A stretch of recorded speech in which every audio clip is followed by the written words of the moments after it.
Doctor Richa Singh, department of political science, GLA college, Daltonganj. PG semester 1 के 4th paper में कौटिल्य के विदेश नीति संबंधी विचारों को भी पढ़ना है। तो आज हम इसकी चर्चा करते हैं। कौटिल्य ने विदेश नीति के बारे में सैद्धांतिक विचार भी दिए और व्यावहारिक विचार भी दिए। उनका सबसे पहला विचार है मंडल सिद्धांत का, जिसमें उन्होंने राज्यों के बीच आपसी संबंध कैसे होंगे इसका वर्णन किया। छोटे छोटे राज्य के बीच विजिगीषु राजा अर्थात जीत की इच्छा रखने वाला राजा 12 राज्यों का गुट बनाएगा और उनके आपसी संबंध कैसे होंगे इसका विस्तृत वर्णन मंडल सिद्धांत में है। इसके बाद उन्होंने विदेश नीति के सैद्धांतिक पहलू का जो अगला मंत्र दिया है वो है शांडुग्य मंत्र या षड्गुण सिद्धांत।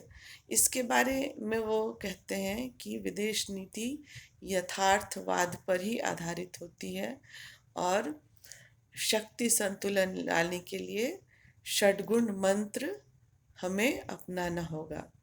अब षड्गुण मंत्र में सबसे पहले वो बात करते हैं संधि की, अर्थात राज्यों के बीच मैत्रीपूर्ण संबंधी संधियां होती रहनी चाहिए, लेकिन ये कोई ज़रूरी नहीं है कि मित्र देशों के बीच ही संधि हो।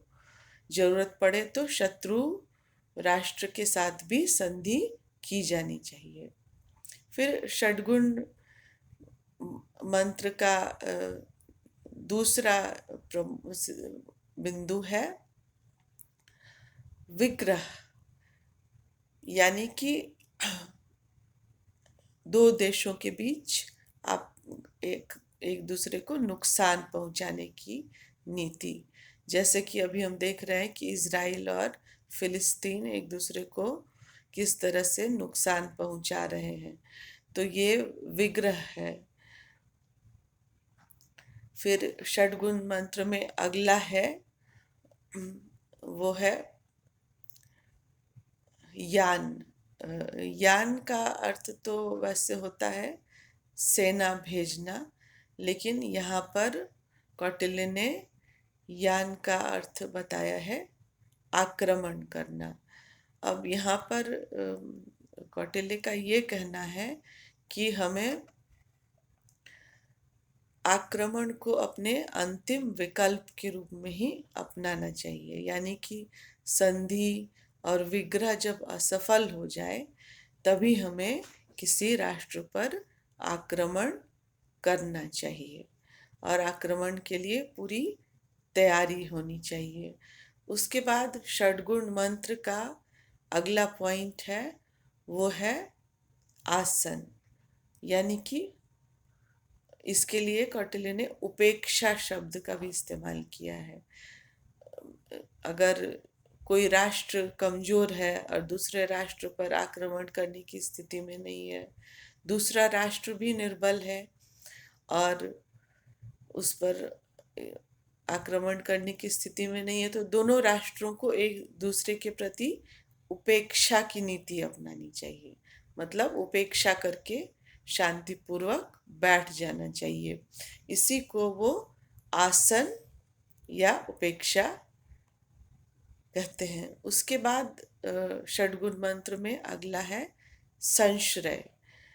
इसमें कौटिल्य ये कहते हैं कि जो राजा अगर ये समझता है कि मेरा राज्य कमजोर है मैं और उसकी रक्षा नहीं कर पाऊंगा, तो उसे किसी शक्तिशाली राजा की शरण में चले जाना चाहिए। तो ये संश्रय अर्थात कोई शक्तिशाली राजा किसी निर्बल राजा और उसके राज्य को संरक्षण देता है, ये संश्रय की नीति हुई। उसके बाद जो है द्वैधी भाव, मतलब दो तरह के भाव एक साथ रखना, ये षड्गुण मंत्र का छठा या आखिरी मंत्र है, जिसमें संधि भी और विग्रह भी दोनों का इस्तेमाल किया जाता है, यानी कि शत्रु राज्य के साथ संधि भी कर ली गई और उसके बाद उस पर उसके साथ शत्रुता भी छिप कर की जा रही है। मतलब दोस्ती और दुश्मनी दोनों की नीतियां एक साथ, द्वैधी, इसीलिए द्वैधी भाव है ये, दोस्ती भी दिखाना और छिपकर शत्रुता भी निभाना। इस तरीके से ये कौटिल्य का षडगुण मंत्र है। उसके बाद नीति के 4 सिद्धांत जो है, जिनसे हम बहुत अच्छी तरह से परिचित हैं, क्योंकि वर्तमान समय में भी ये बहुत इस्तेमाल किया जाता है, आम लोगों की जुबान पर भी चढ़ चुका है। और ये है साम दाम दंड और भेद की नीति। तो कौटिल्य ने विदेश नीति के संचालन के लिए ये 4 नीतियां बताई, जिसमें सबसे पहली है साम, यानी अपने शिष्टतापूर्ण और समानतापूर्ण व्यवहार द्वारा किसी दूसरे राज्य को अपने वश में कर लेना। ये हुआ साम का व्यवहार करना, मतलब अपने व्यवहार के द्वारा किसी राज्य से समानतापूर्ण और मैत्रीपूर्ण संबंध स्थापित कर लेना। उसके बाद दूसरा है दाम, यानी कि अगर अपने व्यवहार से समानतापूर्ण और दोस्ती के संबंध स्थापित नहीं हो सकता है, तो धन देकर या दिया गया ऋण को माफ करके भी दोस्ती को मजबूत किया जा सकता है, या अपने जो शत्रु राज्य है उसके अमात्य अर्थात मंत्रियों को धन देकर अपने वश में करके भी उस राज्य को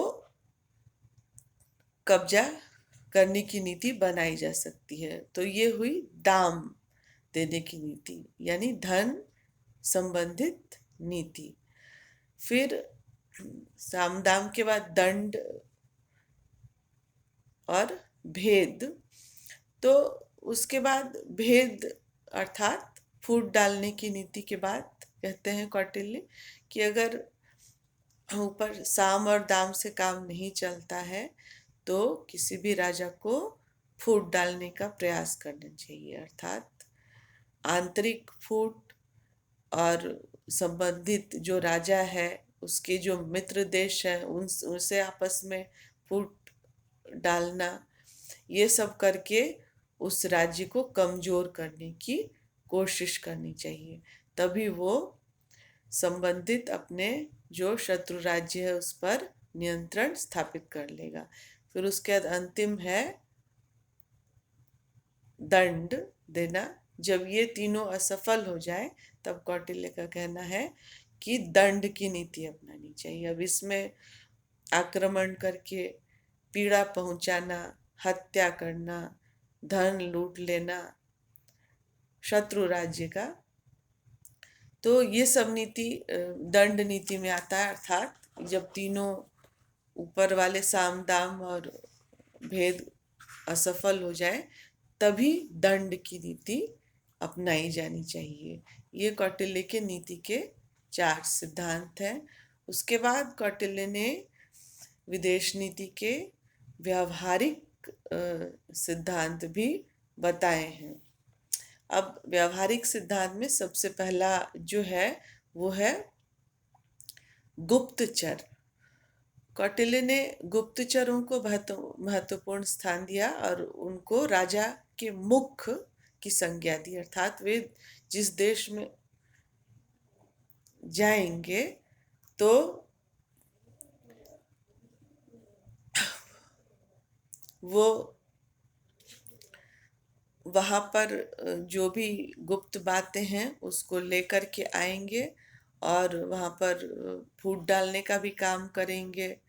तो गुप्तचरों के द्वारा अपने जो भी संबंधित राज्य है उस पर कब्जा करने की नीति अपनाई जा सकती है या उसे कमजोर करने की नीति अपनाई जा सकती है। इसमें गुप्तचर बहुत महत्वपूर्ण भूमिका निभाते हैं।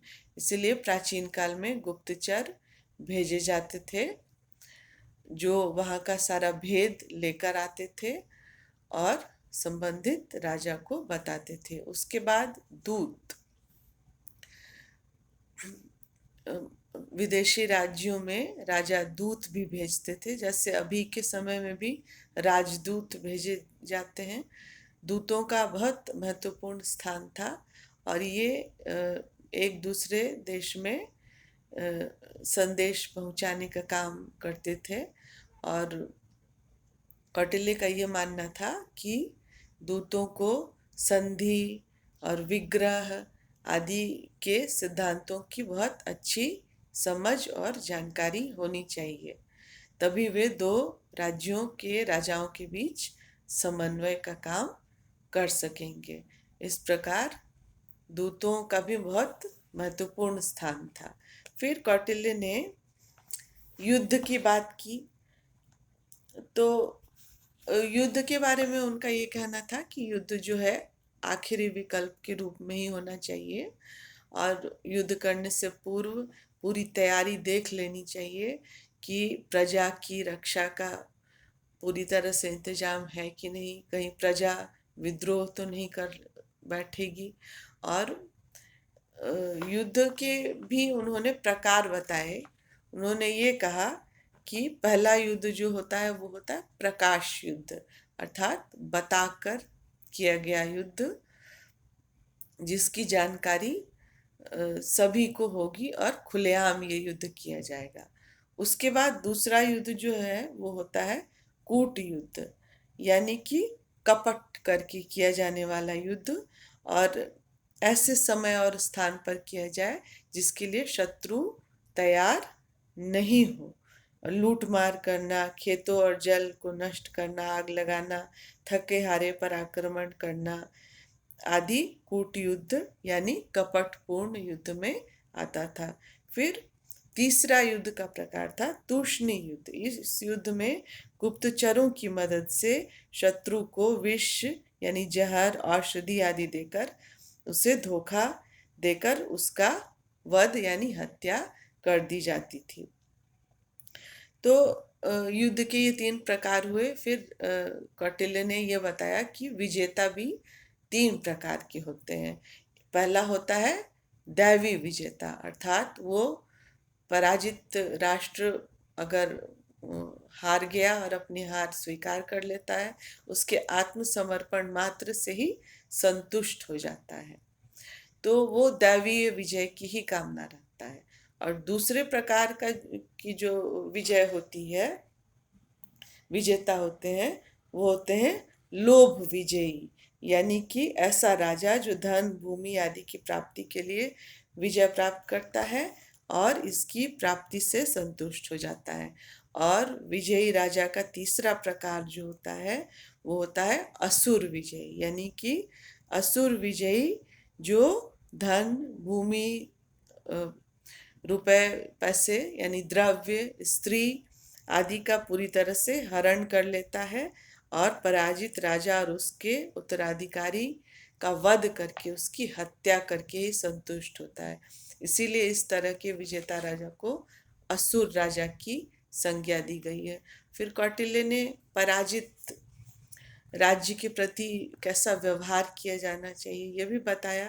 उन्होंने ये कहा कि पराजित राज्य जो है उसकी प्रजा के जो आचार व्यवहार है उसको सम्मान दिया जाना चाहिए। फिर उन्होंने ये कहा कि युद्ध के समय जो भी वचन शत्रु राजा के अगर किसी भी अमात्य ने अगर मदद की हो तो वो सब धन वगैरह का जो वचन दिया गया सब निभाया जाना चाहिए। इसके अलावा युद्ध में विजयी राजा को पराजित राज्य की भूमि, कोष, स्त्री, पुरुष आदि पर पूरी तरह से अधिकार कर लेना चाहिए और पराजित राजा से संधि करके उसी के पास राज्य का अधिकार रहने देना चाहिए। यदि युद्ध के दौरान पराजित राजा मारा जाए तो उसके योग्य पुत्र को शर्त सहित राज्य का अधिकार सौंप देना चाहिए। ये कौटिल्य का विदेश नीति का सिद्धांत है। हम जानते हैं कि कौटिल्य ने विदेश नीति का सैद्धांतिक वर्णन भी किया और व्यवहारिक वर्णन भी किया। युद्ध को उन्होंने अंतिम विकल्प के रूप में ही माना और ये कहा कि बाकी ऊपर के सभी उपाय अगर असफल हो जाए तभी युद्ध को अपनाना चाहिए। तो हम देखते हैं कि विदेश नीति के सिद्धांत की नींव रखने वाले, यानी कि परराष्ट्र सिद्धांत की नींव रखने वाले कौटिल्य ही थे। और अभी भी हम देखते हैं कि समकालीन परिप्रेक्ष्य में कौटिल्य के विदेश नीति संबंधी विचार हमें बहुत व्यावहारिक लगते हैं, क्योंकि कौटिल्य आदर्शवादी विचारक नहीं थे। उनके विचार यथार्थवाद पर आधारित थे, इसीलिए हमें आज भी बहुत ज़्यादा प्रासंगिक लगते हैं और इनको निश्चित रूप से अपनाया जाना चाहिए और अपनाया भी जा रहा है।